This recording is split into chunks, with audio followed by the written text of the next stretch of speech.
This is Josh from Chicken Fox Productions with another episode of Memories of Us podcast. Today, Tony interviews Nate Glover, host of Thoughts of Suicide podcast, making leaps and bounds and breaking the stigmas of talking about suicide.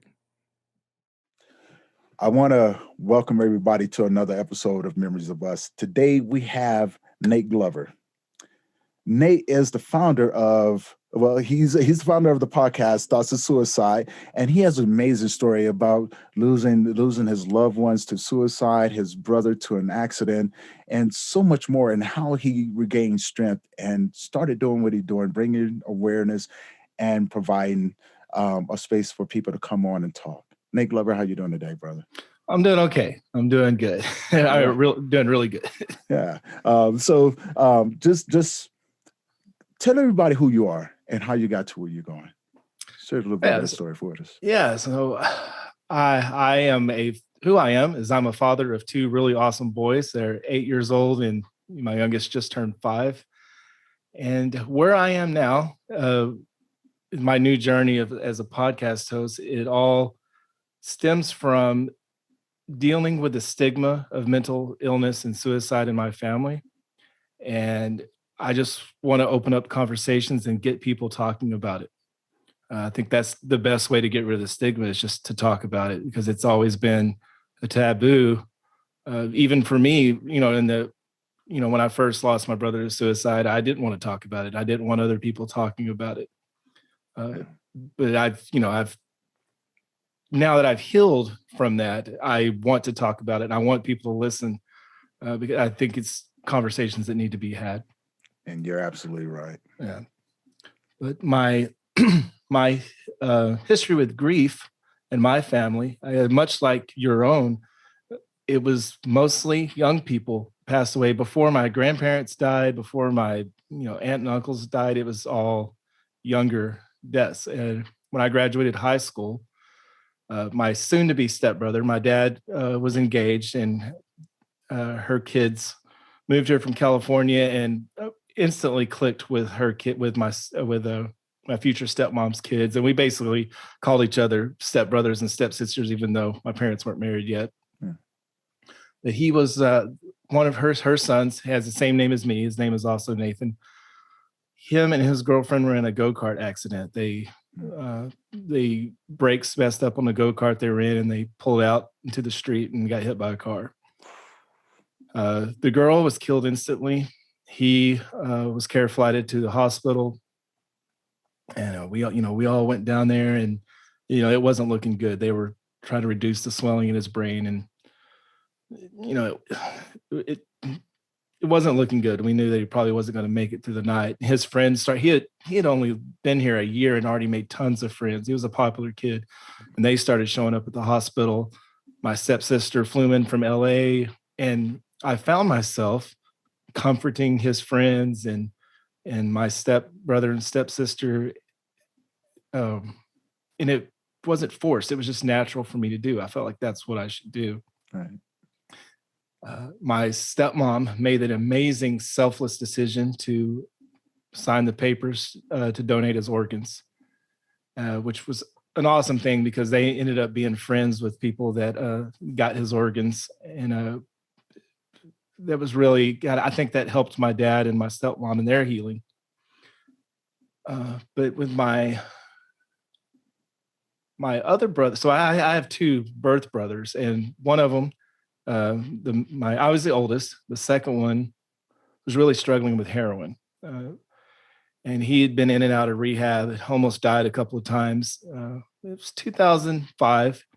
He was in Florida for rehab, and my youngest brother, he was really close to, got kicked out of my dad's house for, just, I don't know, doing stuff 19-year-olds do. He got kicked out of my dad's house, and so I let him stay with me, and we became pretty close in those months that he stayed with me. And he would tell me he would tell me about his depression. He would tell me about voices he would hear in his head. And he opened up to me about an event that happened when he was 15. A family member sexually assaulted him when he was 15, got him drunk and assaulted him. And he dealt with guilt from it.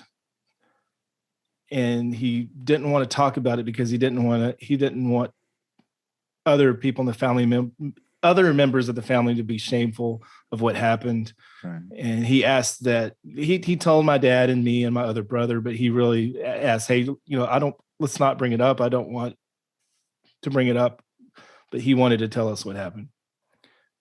So his PTSD turned into schizophrenia, untreated, because I didn't even know it was schizophrenia until I was talking to a coworker, and he said, "Dude, your brother has schizophrenia. I have schizophrenia. Let me talk to him. Maybe I can get him to get help."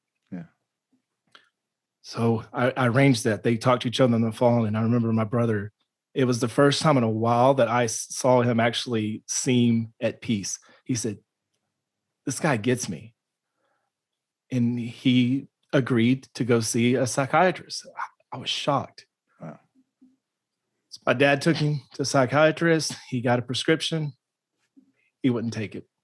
I mean, the schizophrenia, his reality was everyone was against him. The government was against him.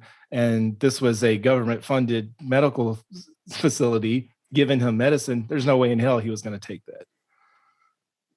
So I watched him just deteriorate while he was staying with me, and I gave him an ultimatum. I said, "Man, either you keep getting treatment, or you can't stay here, because this is not a good situation."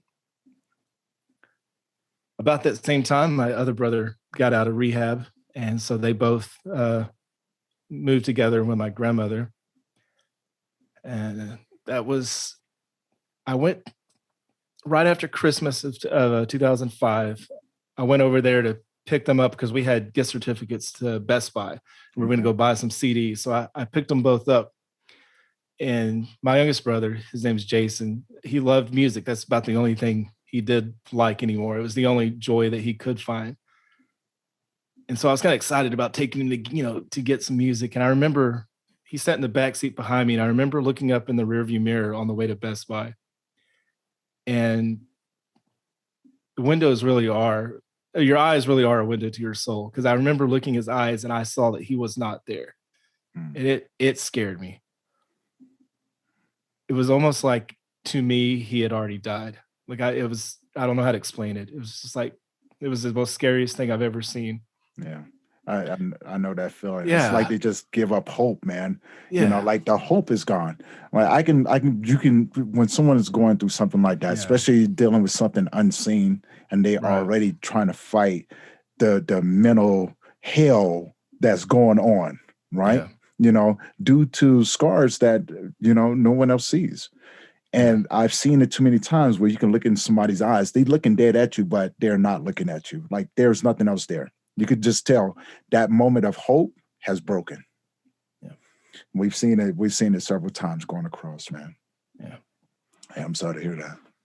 So that was the last time I saw him alive. I got a call from my dad while I was driving around Dallas looking for a new apartment. I was moving back to the city, and it seems like that kind of news always happens when you're the most happy, when things are going great. I just found a new apartment. I was moving back to Dallas. I'd got a job. Man, I was feeling so good when that phone rang. And it's my dad telling me that Jason had just hung himself. And I just remember going, pulling up to my grandmother's house, and just family started showing up, and people were in denial of what was going on. People were all reacting different ways, and I try to tell myself, hey, this is just their way that they're handling it. They're in shock. Mm-hmm.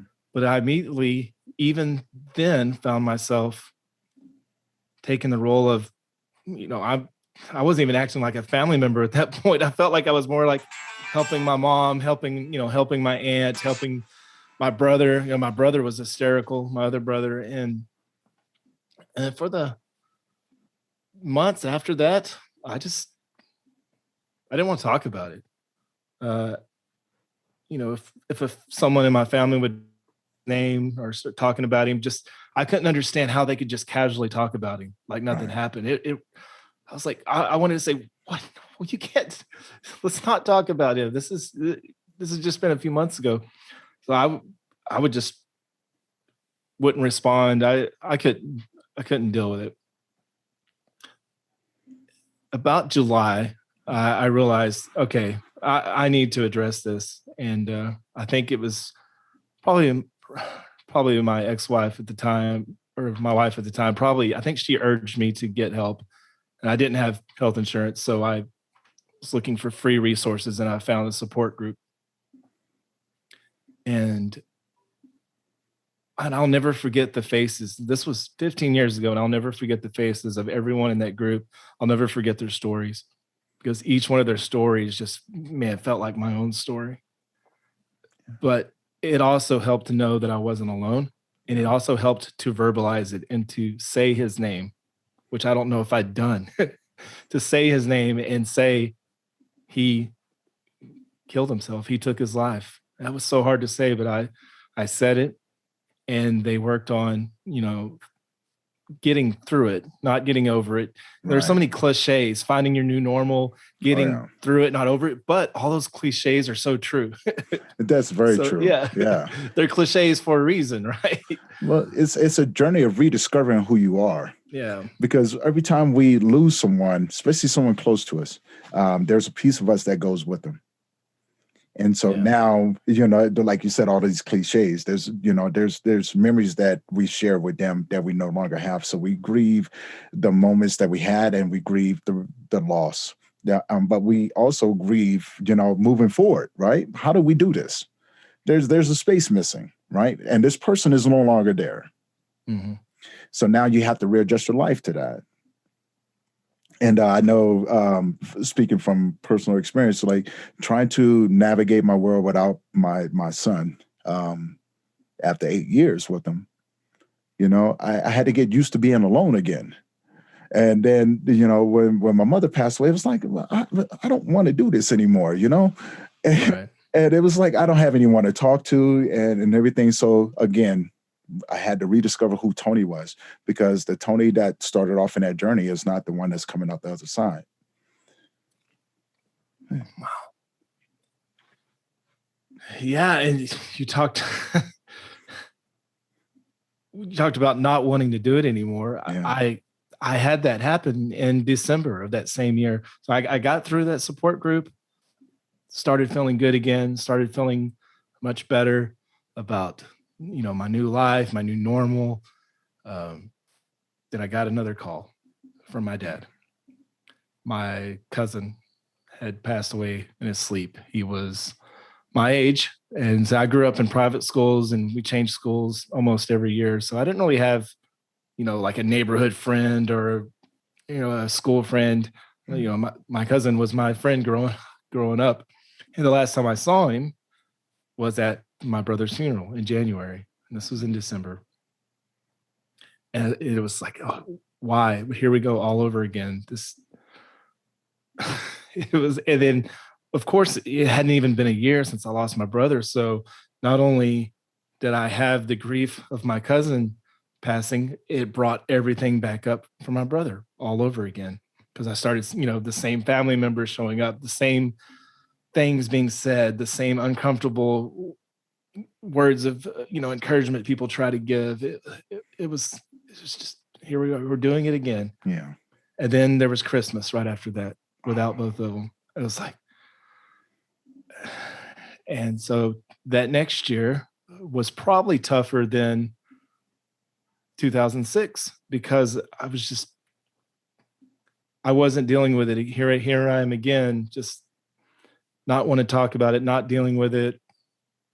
I was depressed. I didn't recognize it at the time. Right. Now looking back, I realized that it was depression. I didn't realize it till it had ruined my marriage, because I wasn't emotionally there for my wife, and she found someone that was emotionally available for her. Right. So,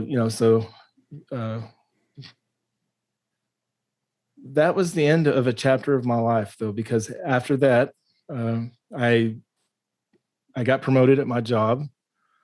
I met my now wife, and she's an amazing person. We have 2 awesome kids. She's doing well in her career. I'm doing well in mine. Everything's great. A couple of years ago, my cousin, my youngest cousin, brother of the cousin that passed in 2006, went missing, and they found him. He had shot himself out on his deer lease, and so that brought up all my thoughts on suicide. And I was like, and he was someone that would not talk about his emotions. He would not. And that's when I really said, this stigma's got to stop. Yeah. And so that's kind of the idea of, I have my own podcast I just launched a month ago. You mentioned Thoughts of Suicide, and it's geared towards stopping the stigma by just having these kind of conversations about mental health, suicide. And I really like what you're doing, focusing it on men, because I've noticed the lack of participation by men in these online groups and these support groups and these podcast lists. I see my analytics. I think 15% men are listening to my podcast. That's got to change. Yeah, it does. And I think with the work of having platforms like this, it is a good way, as I like to tell people, to socialize these conversations between men. And the biggest problem is men don't like to talk. Yeah. But now here's where it changes, because now we have platforms, right? Right. Now they don't like to talk, but if you get the right person to come on, the right man, they will come on and share their story just like how we do, right? Right. And that's a good way for other men to see and look and go, man, I've been through this. Not saying that we take, our stories are, any better than anyone else's, because we just want them to understand that, hey, you're not by yourself, man.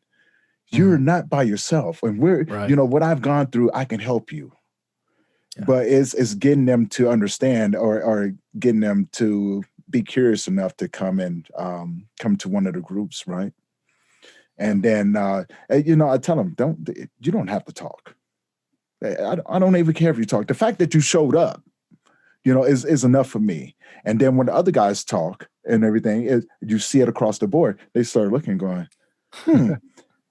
I can relate to this guy in some way. Right. So I've seen the friendships bond, come together inside of those groups and outside of the groups now, like we sit around, we fish, and we talk. We share those memories. We have those hard conversations.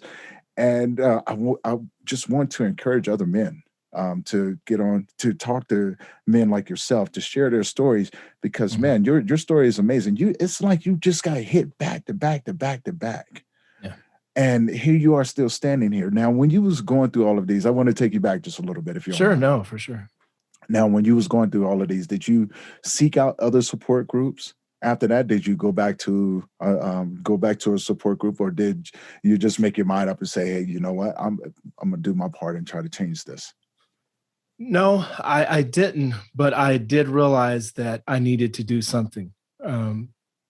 So I started writing. I started a blog, and my first blog was 2007. So it would have been the year after he died. And I talked about, the name of the blog was Why Didn't I? And it was basically talking about when my brother was telling me these things, when he was telling me about the voices in his head, when he was telling me that he wanted to kill himself.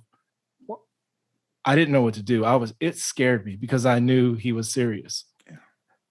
And so I would get mad at him, and I'd try to fix him, or I'd try to get him to get help. And I remember, I'll never forget, it was one of the scariest days of my life. I picked him up from work, and he was in one of his moods where he was just gone. He wasn't there. And he looked at me, he said, I just want to shoot myself.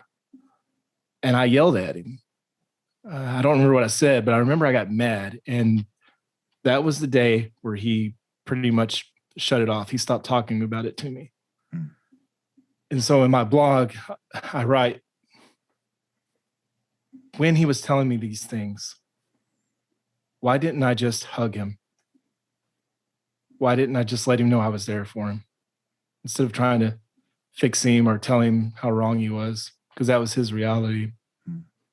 And the reason why I wrote the blog was not to, make people feel sorry for me. Is I wanted to give out the message that if you know someone who's going through this, if you know someone that's opened themselves up, don't talk, just listen, just be there for them, and a hug wouldn't hurt. So that was my first thing. I was like, I'm going to put my thoughts to paper about grief, about suicide, about mental illness, and that progressed to public speaking, because I'm not a public speaker. I had stage fright. I was in a band for a while, and I couldn't even look at the crowd when we play. Worst stage fright ever. And even at work, if I was going to have a meeting with my team, I would get shaky knees and shake voice. So I joined Toastmasters International to work on my leadership and my public speaking, and all my speeches were on either suicide awareness, mental health, or grief, all of them. And within a year, I had improved so much. I entered a contest and won. Wow. and then won second place at the next level. And then last year, I won first place at the next level. And so that really encouraged me. I was like, okay, I can do this. Maybe it is. And I'd always had these ideas of doing a podcast, but I was just so afraid. And last month I was telling my dad about my idea for the podcast. He said, I want to help with this because I see your vision and I agree. He said, I'll buy you a mic. I'll buy your audio interface, whatever you need. And even though that stuff isn't that expensive, I said yes, because I knew I would do it if he paid for stuff. I was like, okay, now I have to do it. I can't chicken out now. And every day, those thoughts of self-doubt enter my head, and I'll think, oh man, this is stupid. Why am I doing this? Yeah. But I've gotten three messages, one from someone I know, two from absolutely strangers that said, hey, I really thank you for what you're doing. This is helping me. That blew me away. Right. I said, if I'm doing this for those three people, I'm not going to stop. I'm going to keep doing this for the rest of my life. Oh yeah, man. So yeah, it's important, man. There's 8 billion people in the world, and how many of those are men? Right. Yeah. And we talked about this earlier. The off balance between the men and women and what we suffer and go through. And it's not even about the races, but if you look across the races, those numbers are man, they're out of this world, right? And I thank God for platforms like yours, to where people can come on and share these stories, and you speaking about it openly and in public, makes a huge difference. And then now you got the biggest compliment. You got 3 people that came up and said, hey, I appreciate what you're doing, because soon as we drop our guard and we think that we're not reaching anyone, then everything starts to unfold, and then you understand why you're doing it, right? It gives you more of a sense of purpose to keep moving forward and everything. So how many people do you talk to now, as far as when you do your speaking engagements? Oh, well, I'm not doing Toastmasters anymore because work got busy and I stopped doing it last year. So, but the 3 people, those were messages that listened to the few episodes of the podcast that I did. I mean, that's so I've released, I did the 4th episode I released yesterday, but I've got plenty lined up. I've got a lot of people that want to talk about suicide, and that shocked me. It shocked me how many people wanted to come on and talk about suicide, because my whole life, or since in the last 15 years, I've seen the opposite. Yeah. If I do try to talk about it, it's like, people might come to me, when I would give a speech in Toastmasters, someone might at the end say, hey, it was really good, but I didn't really ever get much engagement. Like I felt like I wanted to help people, but I didn't know if anybody was listening. Right. And to see this many people want to come on and have a conversation about mental illness, about suicide, that speaks volumes to me. I was like, well, man, maybe the world is changing. And, I don't know if it's COVID or what it is, but something's different. COVID brought out a lot of things that people were trying to hide, man. I was going, oh my, now we understand why we do what we do, right? Yeah. Now, when we talk about mental health and everything, give everybody your take on it. and from what you've experienced from yourself and others, from what you've seen. Yeah. So I gave a speech on this about how I don't even like the term mental health when it's separated from other types of health, because your brain is part of your body. So your brain is physical, like your brain is your body. Like I totally don't understand how that's separate. So I always tell people, like, your mental health is physical health. And not only that, it can affect other parts of your body if you don't take care of your brain. And it's like when someone has cancer, there's no stigma there. You can tell people about it, and you're going to get, people are going to start a GoFundMe to help you, and everyone's going to be compassionate. But you tell someone you have depression, you tell someone you have bipolar, you tell someone you're an alcoholic, it's different. Yeah. Why is it different? This is our brain is the most important organ in our body. I don't get it. And then as far as suicide, I have a strong opinion on that a lot of people disagree with me on. But this is what helped me find healing, is I wanted to understand my brother, not just blame him or be angry. You always hear people say, "Oh, I was so angry at him for leaving us, angry this, confused this." I wanted to understand what he was going through. So I realized that, hit the schizophrenia, the thoughts that he had, that was his reality. He didn't see it the same way we did, that it was just something in his head. He felt like there was something wrong with all of us, that we were missing it. And my dad wrote a blog, because he started writing too. And he wrote a blog that compared suicide to the photo of the falling man on September 11th. Okay. And that really clicked with me, because that man didn't choose to die that day. He jumped. It was probably involuntary. I mean, you're not going to stand there and get burned. You're jumping. It's like an instinct. But no one blames that guy. No one says he should have stayed in there and faced the hand he'd been dealt. No one said he was being selfish by jumping. But the pain in my brother's head was just as real as the flames in that building. Yeah. And that's what clicked to me. That I understand it now. I understand that he didn't want to die. He would have, if he wanted to die, he would have taken his life years before. Exactly. And he just couldn't take it anymore. He was slowly dying. No different than if someone's dying of cancer. Yeah. He was slowly dying. He was dying a mental death. Yeah. Unseen, man. Oh. And I'm sorry. I understand it now. I'm not mad at him. I don't feel the need for closure, like you hear a lot when people lose someone to suicide. I just feel for what he was going through, and I feel for anyone that's going through that now. And I just want people to know, if you know someone who is depressed, yeah, it can get tiring, but just be there for them. Don't try to fix their problems. Don't try to convince them that their thoughts are wrong or illogical. Just listen to them. Just be there for them. But I don't know the answer. But I mean, there's no easy answer when we actually sit down and think about it. And because for one, we're men, right? And you said some pretty important things. Don't try to fix each other. We as men, automatically, when something's wrong, we got to fix, right? Yeah. No matter, especially if we know if we're strong enough to try to go in and do it, and then we find ourselves in trouble because we realize there's some things that we just can't fix.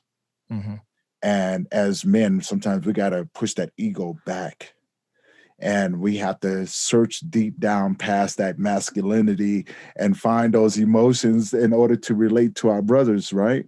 And everything. But when it's funny because we can do it with men, we can do it with women. We can actually sit around, like if a woman goes through something, right? We come in, we got the fixer role, right? We want to make sure that they're okay. We want to make sure that they don't have any extra stress. We want to sit down and listen to their stories. right? Because we want to show that comfort part. But when it comes down to men, we rather sit around and talk about the basketball game and football than to sit around and talk about, our loved ones or our good friends and things like that who are actually suffering.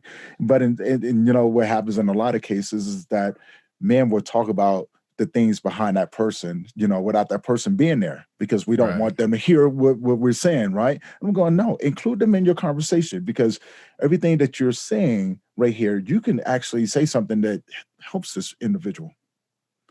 So don't wait till they're outside of the room. Talk with them. Include them in the conversation, even if they don't say anything. Include them in the conversation.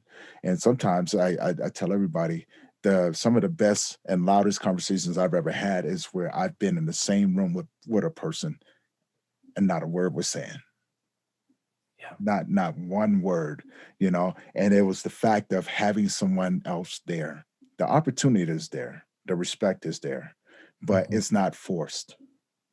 Yeah. Is definitely not forced. And I think that's a huge determining factor when it comes down to men, because, like most men, we push back. We do. Yeah. And we'll fight you for it too. Like, you want to come here. Yeah. But having those conversations, I think, is really, really important, man. I really do. Yeah. So how's your family now dealing with all the losses? How are you doing with dealing with all of those? I know you have your outlet and it's very positive. So with your other family members, what are you seeing with them?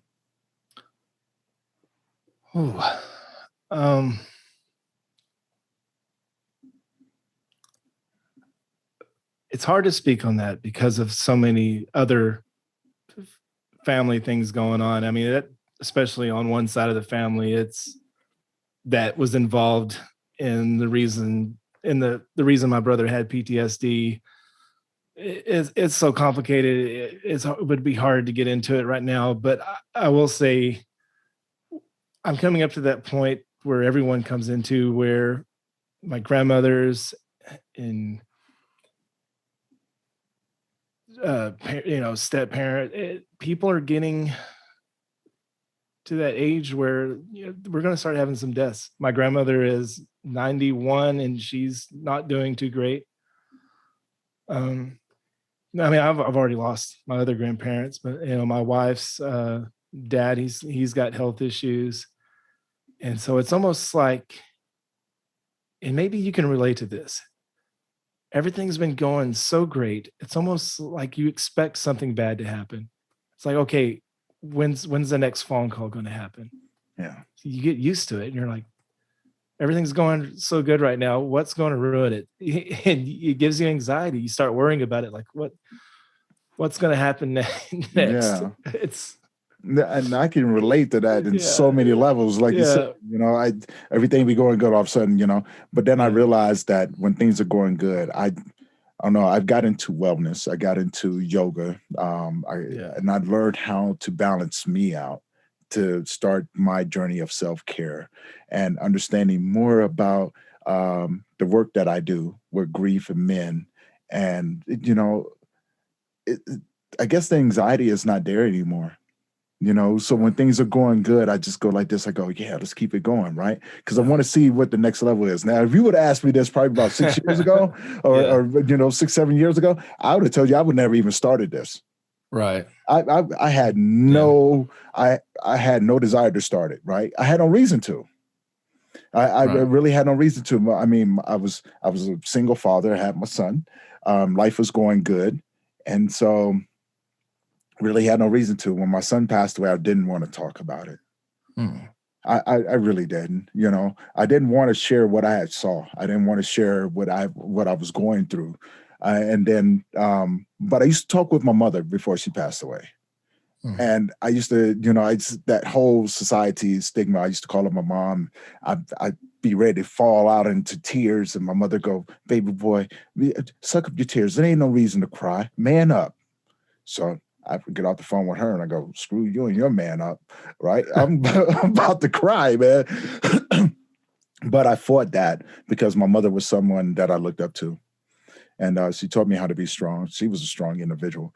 but passing it down and having to deal with it on the level. And when she passed away, I went, you know what, I can't. I don't. It's one or two things are going to happen. Either one, I'm going to run away and just primarily disappear. Two, I'm gonna run away, and my disappearance will be permanent because I'm going to take my own life. Right? I didn't want. I mean, you don't want anybody to see. You don't want anybody to look at you and go, "Oh, you weak," right? Because as a man, we don't want to be told that we weak, that we less than a man, right? But it wasn't until I realized who made up these rules. Who determined what a man is supposed to be? Who made these up? And why are women trying to tell us what men are supposed to be? It was going, so, okay, why about you, man up there? Right? That's what I wanted to tell them that. So you telling me to man up, like, you know, but how about you man up and let me see what that looks like to you? And it's busting through those walls, man. It's really much busting through those walls. It's been hard walls to bust through. Yeah. So what do you see around the people that you're with now? What do I see around the people I'm with now? What do you mean? Like, do you notice the conversations have changed now that you've gotten into doing what you're doing, and you speak very openly about the mental health and everything else? You know, do you have these conversations with people? And the biggest conversation I have with people is you have to do something when you're, especially when it comes to grieving. There's different types of grief, but primarily grieving the loss of a loved one. I hate the saying time heals all wounds, because it doesn't. No. And I think a lot of men think that, just give it some time. It'll get better. Now, it does take time for a wound to heal, but that's not what heals it. You have to actively seek treatment. And I compare it to a physical wound. And I've told the story about when I was 10 years old, I got bit by a cat on my hand, and blood pouring down my arm. I didn't know what to do. And I ran in the house, and my dad, he didn't say, "Oh, just, give it some time." he grabbed a towel, wrapped around it. My mom treated it and bandaged it up, but it still wasn't healed. The next day it hurt worse, and looked horrible. So parents took me to the emergency room, and found out I had staph infection, and they had to do surgery that night. Wow. And the doctor told my parents, if you wouldn't have taken him here, in other words, if you would have given it more time, he would have lost his hand. Wow. And the surgery was successful, but I still wasn't healed. I had to go to therapy. I couldn't move my hand. It couldn't function. I had to do, and therapy was not easy. It was hard to go through therapy every day and just to get my hand to move again. And eventually it healed, but you know what? It still hurts sometimes, but it was a manageable pain. Yeah. And I say this very same thing about emotional wounds. You've got to do something. You can't just let it get infected, and you have to do something, whatever it is. For me, it was writing, it was doing the public speaking, or it was riding my bike. It can be anything. You need to find something that works for you. Right. Just the only thing that I would say you don't do is nothing, because it's not going to get better. And yeah, it's still going to hurt sometimes, just like that wound. Like if I hear a song that my brother liked, I'm going to cry. This has been 15 years ago. In fact, the song is No Rain by Blind Melon. If I hear it, I'll cry. I can't listen to it. But if I watch a show that we had watched together, or a movie we had watched together, I'm going to laugh, because the wound is healed. I couldn't do that 10 years ago. Right. So that's my biggest message when I have these conversations is just do something. If you're too manly to go to a psychiatrist or go to a counselor, fine, but do something. Yeah. But I do encourage, professional help. If that's very important, but some people they're just not going to do it. Yeah. And that's, I think, it goes down to that whole stigma thing. Most men, the craziest thing that I've ever heard, came from a guy. He goes, I'm a man. I do, I'll find man things to do and things like that. And I went, so how's that working out for you so far? And he looks at me. He was like, well, I'm still upright. I said, are you sure about that? Because, I'm watching you right now. You telling me you just find man things to do. I said, so would you tell that to everyone? And his reply to me was yes. I said, well, would you tell it to the families of all those other men that have committed suicide that didn't make it through the year? Would you say that to them? And he looks at me and goes, actually, I don't think I would. I said, then why would you tell it to yourself? If you could tell this to yourself, but you can't tell it to no one else, but you would tell them the opposite of what you're doing. You see, there's a problem there. Right. You got to practice what you preach. You can't tell someone else to go get help and that you are okay, right? Because they're going to look at you. Because they're going to wonder, you gave me this suggestion. Where are you at? Right. And okay. What are some of the tools and resources that you incorporate into your life now? I know we talked about getting back to doing things that make you happy, things like that. But what are some of the other tools that you've actually developed along the way? I found doing some things just on I started riding my bike a few years ago. I had been sitting in my garage for years and just getting alone and just, on these country roads. I found that was really helpful. But then with COVID, I've now had the opposite. It's now I'm missing those connections with my friends. Right. And so I haven't done it, but I want to start having, Zoom calls with just my friends, just to see them again and talk to them again. Because I think that really helps me when because it's weird. It's because sometimes I'm social and sometimes I'm not. But also, I think just the biggest tool for me, because I want my friends and coworkers to be able to talk about what's going on with them. But like you said, if I want them to do it, I've got to do it too. Yeah. So I'm just open. I manage a team at work, and when I have my one-on-one meetings with them, I'm honest. Or even when I have my team meetings, I talk about mental health with my team because I think it's important to talk about it, and especially in the line of work that I do. And I'll be very open with what happened. Everyone on my team knows about my story. And I've known most managers I've had, you don't hardly know anything about their personal life. I don't want to be that. I want them to know what's going on with me. That way, if something's going on with them, they feel like they can talk to me. Right. So I've just been working on communication because I recognize, and in me and with men in general, that communication is a shortfall. We don't like to communicate. So I found ways to force myself to, that's the blogging, the public speaking, and the podcast, the talking about it. It's all about, I just want to be better at communicating. Right. And that's pretty awesome. Yeah. No, that is truly pretty awesome. It's hard, but yeah. Yeah. No, and I have a reason for asking this question. When it comes down to music, do you ever use it as a form of therapy to move and to allow yourself to grieve? Yes. So it's when before my brother passed, I would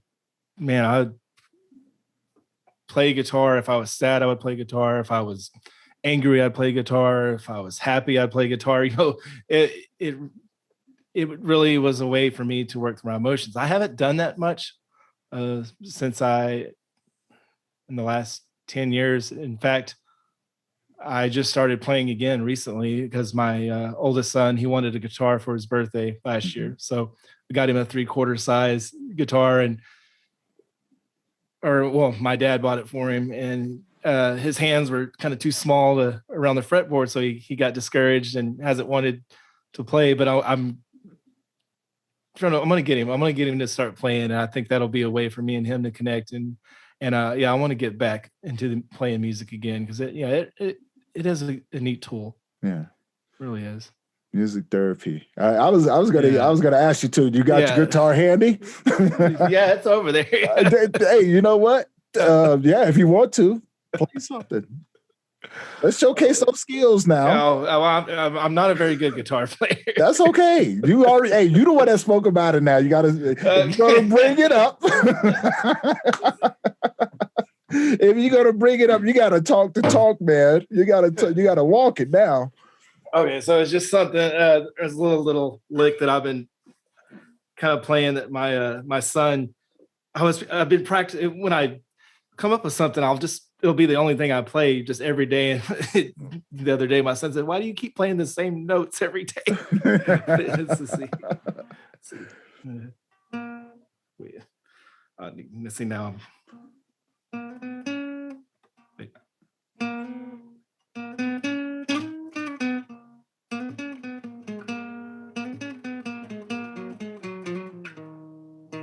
I don't know, but yeah. See, that's actually really cool. You know, that really is. And I'm sorry I put you on the spot, but you spoke about their guitar, man. I was going, you know what?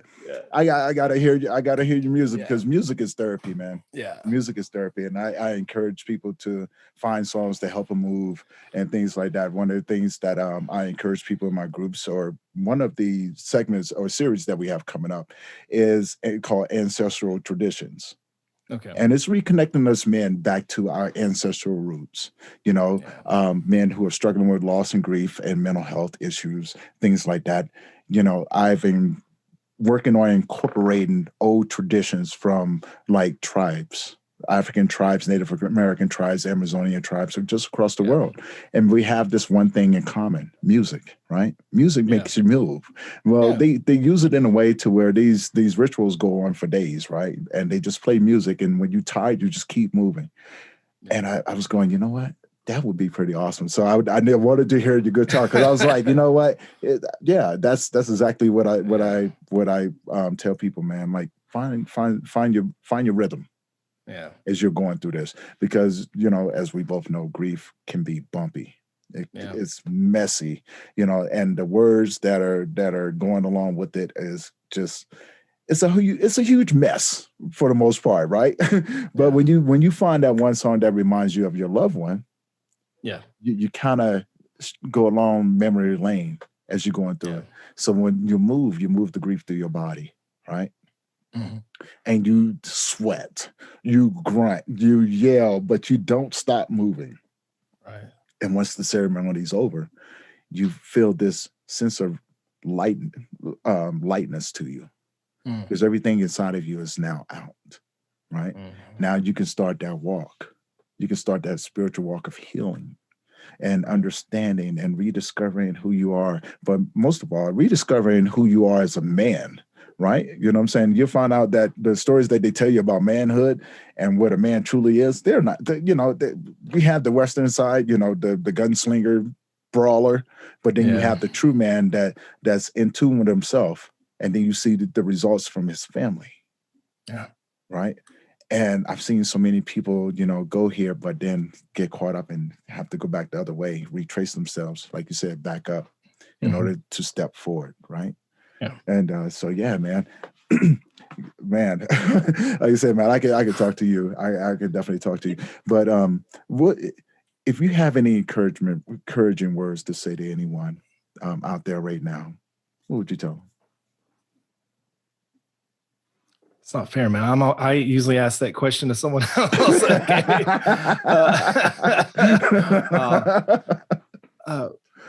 You're not alone. I mean, I'm sure, you know, everyone has different levels of things happen to them, but we all grieve. We've all lost somebody. Yeah. You know, so find somebody that doesn't shy away when you want to talk about it.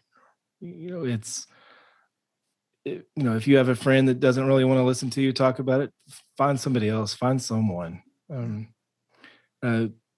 Because we all grieve, and we need to, as men, And as Americans, we need to be better about just being open and talking about it and preparing for it, preparing for loss.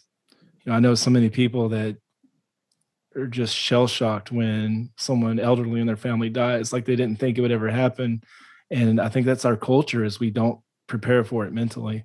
Right. But yeah, everybody grieves. You're definitely not alone. If, find someone to talk to, and I guarantee you they're going to be able to relate somehow. Yeah. Now, are you on social media? Yeah. Yes, I am. Yeah. Lately it's been mostly, I've been on everything's been about the podcast lately. So on Instagram, it's suicide_podcast. And on Facebook, it's Thoughts of Suicide Podcast. But my personal Instagram and Twitter is humanistic_skeptic. But I've been mostly just doing the social media for the podcast lately, just kind of sharing, my thoughts on mental health and grief. So. Okay. Now, is your podcast, is it all audible or is it video? Can people watch your audio on watch your podcast on YouTube? No, I don't have it on YouTube. On Instagram, I'll put like a 20-second clip of the episode that I'm releasing. But no, it's all audio. It's pretty much on any platform. I've made sure that I've submitted my RSS feed on every platform I can think of. But yeah, but Spotify, Apple, Anchor, yeah, it's there. So. Okay. Now, when do you drop your new episodes so people know how to look out for you? But no, I'm starting to do it Monday morning now. So yeah, the next coming up Monday morning, and it's all about having conversations. So I talk to people that have lost someone to suicide, people who are have struggled with suicidal thoughts themselves, and counselors and mental health professionals. And the idea is just to weaken the stigma and also to provide support to anyone that's dealing with suicide in any capacity. Just letting people know that, hey, there's other people that are going through this, and we hear you. Yeah. Man. Garrett, I want to say thank you for being on the show today and telling this amazing story. And man, I want people to get in contact with you. I want you to have more guests on your podcast. I think we may not reach all of them, right? But we can reach some of them, and we can make a difference in someone else's life. They're not by themselves, and having thoughts of suicide, it's normal if you're suffering. So don't suffer by yourself. Definitely don't suffer by yourself. Seek help. Seek community with people that understand what you're going through. And for those who are trying to support someone going through that, offer your time to them. That's honestly, you offer your time to someone like that. That's the most precious thing that you can give someone is your time, right? Because it lets you know that someone else out there cares. And I'll also say, if you've lost someone to suicide, try to understand them. Don't make it about yourself right now. Think about them, what they were going through. They didn't choose. You may think they choose to kill themselves, but they didn't choose to have whatever condition it was that drove them to that. They didn't choose to have depression. They didn't choose to have bipolar. They didn't choose to have schizophrenia. Their situation was not their choice. So I think if you can try to understand them and relate to what they're going through, I think it will help your grieving process. It did for me anyway. Nice.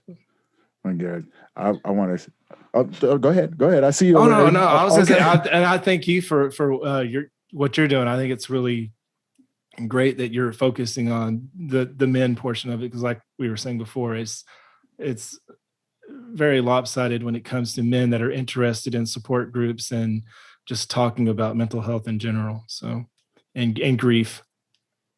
Men want to be the tough, hey, we got this time, it'll get better, but no, men need this too. Yeah. I think Mike Tyson said it best. He goes, everybody has a plan until you get punched in your mouth, right? If you take that and add, and kind of apply that to what you go through on a day-to-day basis, grief happens. Yeah.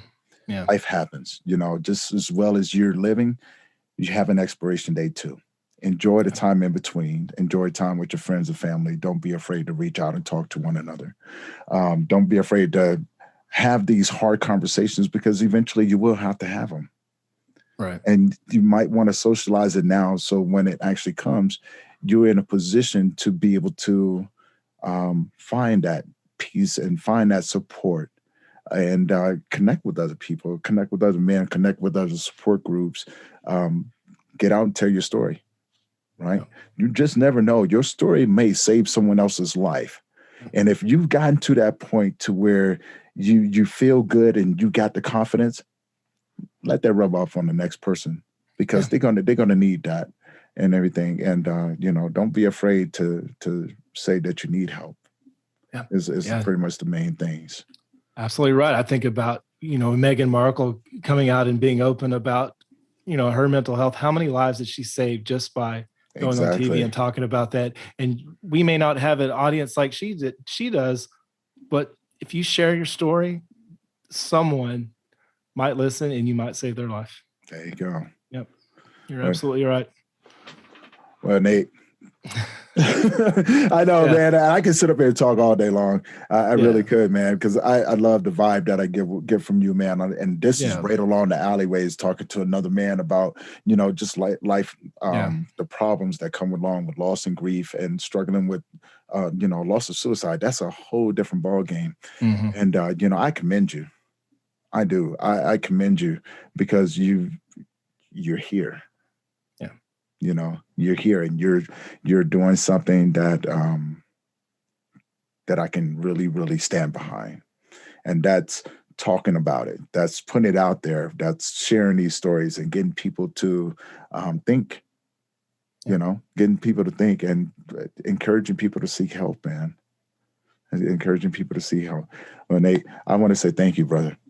Thank you. I want to say thank you for being on the show today, sharing your story. And for those of you out there watching the story right now, connect with Nate. And you froze up on me. Okay, I'm going to continue talking, and then once he comes back on, we'll reconnect. So to those out there who are watching the show today, get in contact with Nate, listen to his podcast, and if you know someone who's struggling right now, reach out to them and let them know that they're by themselves. Be the change that you would like to see, and don't wait till it's too late to say something. Because it's always easier to say, I wish I could have. I really wish I would have. It's easier to go to them and talk to them and ask them if they're okay. Thanks for supporting Memories of Us podcast. Don't forget to like and subscribe. You can check us out on all of your popular podcast platforms like Google, Apple, and iHeartRadio. New guests every Tuesday. Until next time, stay strong.